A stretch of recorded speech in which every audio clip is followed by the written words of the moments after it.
ఇక అదేవిధంగా చూసుకుంటే ఆడవారు ఎలాంటి బట్టలు వేసుకోవాలో చెప్పడానికి మీరెవరు, కాంగ్రెస్ ఎంపీ రేణుకా చౌదరి ఫైర్ అయ్యారని కూడా మరి ప్రచురించడం అయితే జరిగింది.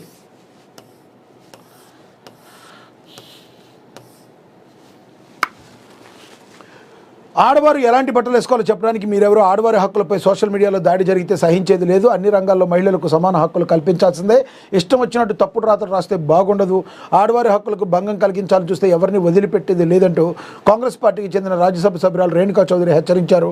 సోమవారం ఆమె మీడియాతో మాట్లాడారు. కేంద్ర ప్రభుత్వం ఉపాధి హామీ పథకం పేరు మార్చడం అంటే ఆ స్కీమ్ను నిర్వీర్యం చేయడమే అన్నారు.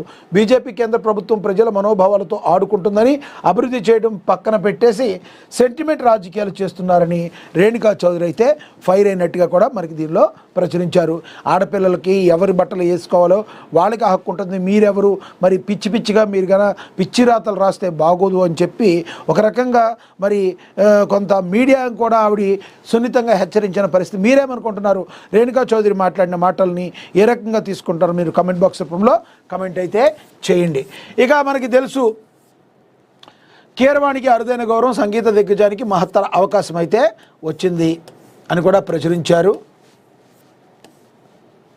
సంగీత దిగ్గజానికి మహత్తర అవకాశం, ఆస్కార్ అవార్డు విజేత సంగీత దర్శకుడు ఎంఎం కీరవాణికి అరుదైన గౌరవం దక్కింది. దేశ రాజధాని వేదికగా ఈ నెల 26న జరగబోయే 77వ గణతంత్ర దినోత్సవ పరేడ్కు సంగీతం అందించే అవకాశం ఆయనకు లభించింది. ఈ మేరకు కీరవాణి తన ఎక్స్ అకౌంట్లో వెల్లడించారు. అందరికీ వందే మాత్రం ప్రతిష్టాత్మక గీతం వందే మాత్రానికి 150 ఏళ్ళు అవుతుందన్న శుభ సందర్భాన్ని పురస్కరించుకుని కేంద్ర సాంస్కృతిక మంత్రిత్వ శాఖ ఆధ్వర్యంలో జనవరి 26న రిపబ్లిక్ డే పరేడ్కు సంగీతాన్ని స్వరపరిచే అవకాశం నాకు లభించడం ఎంతో గౌరవంగా ఉందన్నారు.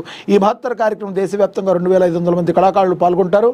మన దేశ ఆత్మను ప్రతిబింబించే ఈ వేడుకను ఆస్వాదించండి, వందే మాత్రం అంటూ తన ట్వీట్లో కీరవాణి పేర్కొన్నారు. కీరవాణి ప్రస్తుతం రాజమౌళి దర్శకత్వంలో మహేష్ బాబు హీరోగా తెరకెక్కుతున్న యూనివర్సల్ సినిమా వారణాసికి సంగీతాన్ని అందిస్తున్నారు. మనకి తెలుసు ఎంతో గొప్ప మ్యూజిక్ డైరెక్టర్ ఎంఎం కీరవాణి. ఆయన మరి ఆస్కార్ అవార్డు కూడా అందుకున్న గొప్ప వ్యక్తి. అలాంటి ఆయన కూడా మరి ఎవరు ఎంతో అయినా కూడా ప్రతి వాళ్ళు కూడా తల్లి అంటే అభిమానించే వాళ్ళు ఎలా ఉండరు, అదేవిధంగా భరతమాత తల్లిని అభినందించేవాళ్ళు, భరతమాత తల్లిని కోసం పోరాటం చేసేవాళ్ళు, ఆ జెండా కోసం పాట రాయడానికి ఎవరైనా కూడా భావోద్వేగానికి లోనెత్తారు. ఎంఎం కీరవాణి కూడా అతిథులు కాదు. మరి వందే మాత్రం గీతం ఈ రకంగా మరి రాయడానికి మరి భారతదేశం యొక్క ఖ్యాతిని తన పాట రూపంలో తను మ్యూజిక్ చేయడానికి కూడా మరి రావడాన్ని నేను చాలా హ్యాపీగా ఫీల్ అవుతున్నానని కూడా ఆయన మాట్లాడటం అయితే జరిగింది.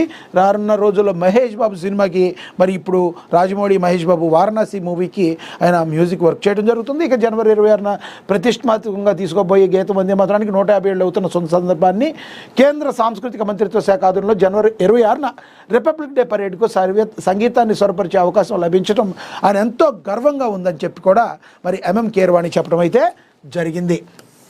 ఇక అదేవిధంగా చూసుకుంటే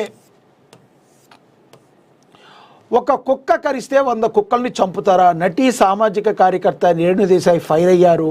మరి రేణుదేశాయ్ సామాజిక కార్యకర్త, ఇది తర్వాత 8వ పేజీలో ఉంది, దీని గురించి చదువుతాం. ఇక తర్వాత సింగరేణి టెండర్లపై సిబిఐ విచారణకు ఆదేశించండి, కిషన్ రెడ్డి రేవంత్ రెడ్డికు హరీష్ రావు ఛాలెంజ్, ఆధారాలను అందించేందుకు సిద్ధమని కూడా ఆయన ప్రకటించారు. ఇక ఫోన్ ట్యాపింగ్ కేసులో సంచలనం, హరీష్ రావుకు సిట్ నోటీసులను కూడా ప్రచురించారు. ఇక సింగరేణి టెండర్లపై సిబిఐ విచారణకు ఆదేశించండి కిషన్ రెడ్డి రేవంత్ రెడ్డిలకు హరీష్ రావు ఛాలెంజ్ విసిరారు. మరి ఆధారాలను అందించేందుకు సిద్ధమని ప్రకటించారు.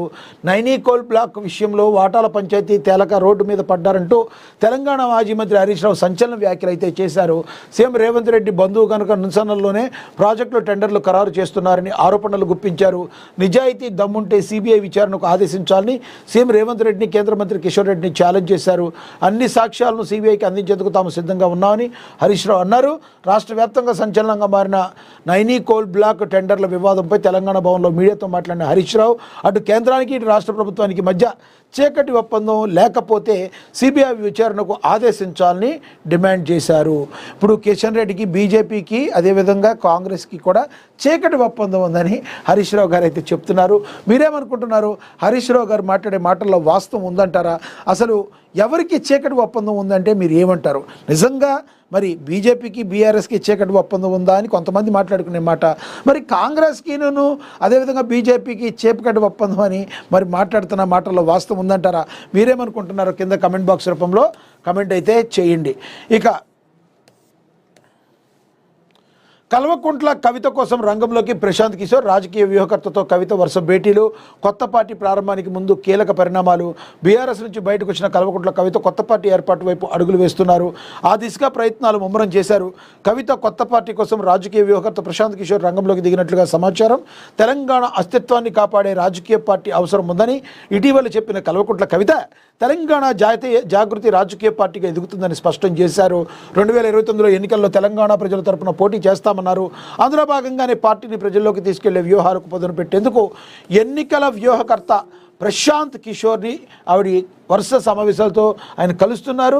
అలాగే 2 నెలల్లో 2 సార్లు పీకే హైదరాబాద్ వచ్చి కవితతో భేటీ అయినట్లుగా సమాచారం. ఈ సందర్భంగా కొత్త రాజకీయ పార్టీ ఎప్పుడు ఏర్పాటు చేసే పరిస్థితులు ఎలా ఉంటాయి, పార్టీ ఏర్పాటు చేశాక ముందుకు ఎలా వెళ్ళాలనే అనే దాని మీద డిస్కషన్ జరిగినట్టు కూడా మరి సమాచారం అవుతుంది.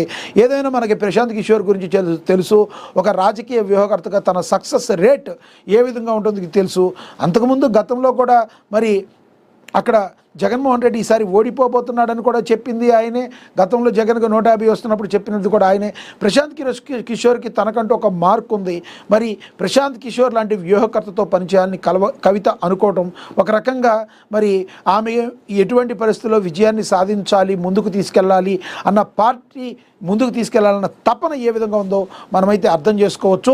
చూడాలి మరి రానున్న రోజుల్లో కల్వకుంట్ల కవిత తన జాగృతి పార్టీ ద్వారా వెళ్తారా, లేదంటే పేరు మార్పు ఉంటుందో. కానీ ఏదేమైనా తెలంగాణ వచ్చే ఎన్నికల్లో కవిత కూడా కీలకంగా కాబోతున్నారు అంటానికి ఇదొక ఉదాహరణగా మనమైతే మాట్లాడుకోవచ్చు, చెప్పుకోవచ్చు. మీరేమనుకుంటున్నారో కింద కమెంట్ బాక్స్ రూపంలో కమెంట్ చేయండి. ఇక అదేవిధంగా పోటీపడి బీర్లు తాగి సాఫ్ట్వేర్ ఉద్యోగులు చివరకు ప్రాణాలు విడిచారు. 2 సాఫ్ట్వేర్ ఉద్యోగులు పోటీపడి 19 బీర్లు తాగారు. చివరికి మృతి చెందిన ఘటన సంచలనంగా మారింది.